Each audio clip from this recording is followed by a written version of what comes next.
Hello, welcome to Raising Sipo Setu. Okay, you guys, I've been wanting to do this video um, as like a full video with all of the points that I want to make when it comes to this issue, but I decided because I keep postponing it in terms of doing one video with everything, all of the things that you must never say to a special needs mom. I'm gonna do different videos talking about each of the things that I think you must never say to a special needs mom, and then explaining why. So today I'm gonna do the first one. One of the things that people say a lot to moms, and more especially moms of special needs kids, is something like, if it was me or if it was my child, I would never do that. You know, let me give you an example because it's hard to understand it without an example. Sipo just went through surgery. You know, she had both her hips dislocated, and it was it's an issue that a lot of the children that use wheelchairs deal with at some point in their lives. If your child doesn't deal with that, you're very lucky. And we had to go through this procedure, you know. So obviously, we had to make that difficult decision because it was basically to a point of, you know, if you don't do this procedure, she's gonna live with this pain for a long time. Imagine both the hips being dislocated. She's gonna live with this pain all the time. If you do this procedure, you have a chance of eliminating the pain, you know.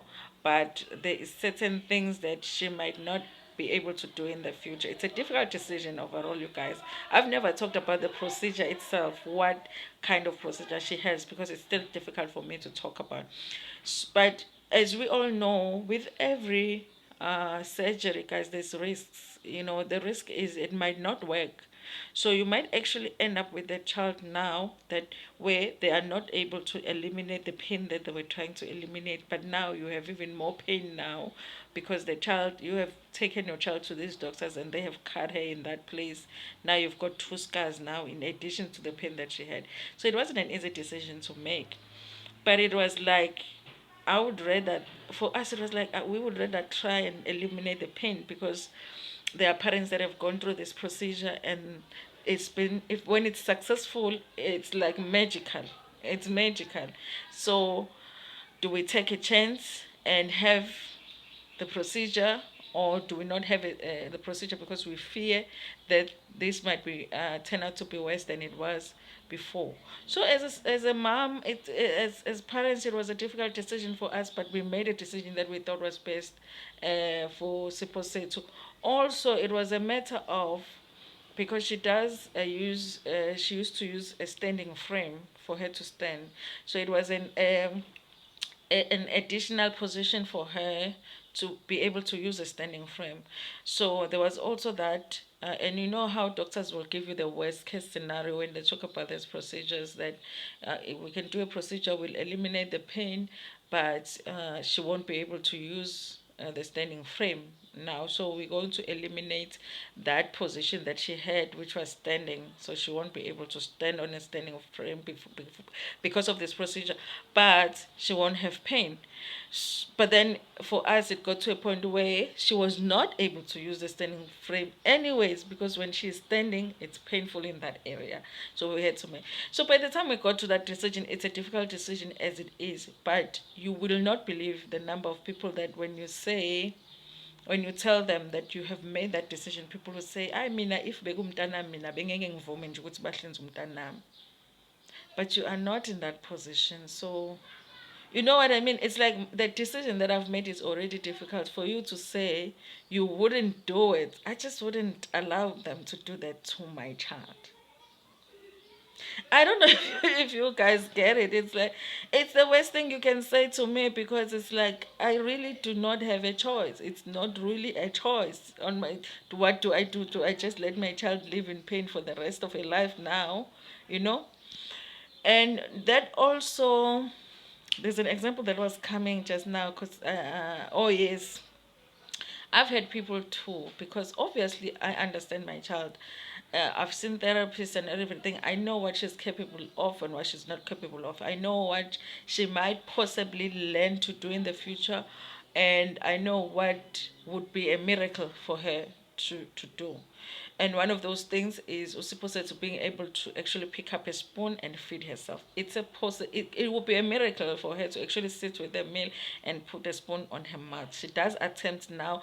That in itself is a miracle, that when you feed her, sometimes she would hold a spoon. But whether that spoon is gonna go to her mouth or not, it's another thing. And I've heard someone say, if I was you, I would just put the food there in front of her. She would eventually eat.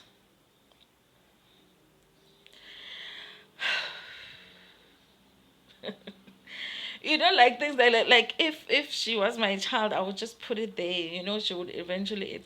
Never like assume that you would make better decisions in being in that position. If you were in that position, never assume that because you're not in that position. The only person that understands being in that position is that person that is in that position. I hope I'm able to explain it, you guys. But never make a parent feel like they are not making the right decision for their child, because a lot of the times, you guys, you've had sleepless nights making those decisions, and they're very difficult to live with. It's already very difficult to live with the fact that I have to feed my child. I have to remember that she needs to eat and feed her. For you to say, you can just put food there, I would just put food there for her. And I do understand that a lot of the times it's just the fact that people are not educated on issues, and it's hard because when someone says something like that, as a parent, you get emotional, and you're not able to respond. But yes, you guys, you must never, never, never make a parent feel like you would have made a better decision than the decision that they have made. Support them in the decision that they've made, because a lot of the times they understand the needs of their child better than anybody. What they need is support to say, you obviously know more about the situation, so the fact that you are doing it this way means that it must be the best way that it can be done. Unless, of course, it's in situations where parents are abusing their children and all of that, which doesn't happen a lot, but it does happen. This is life, it does happen. Anyway, you guys, that's the only tip that I wanted to give today. Thank you so much. Please like and share the video. Bye.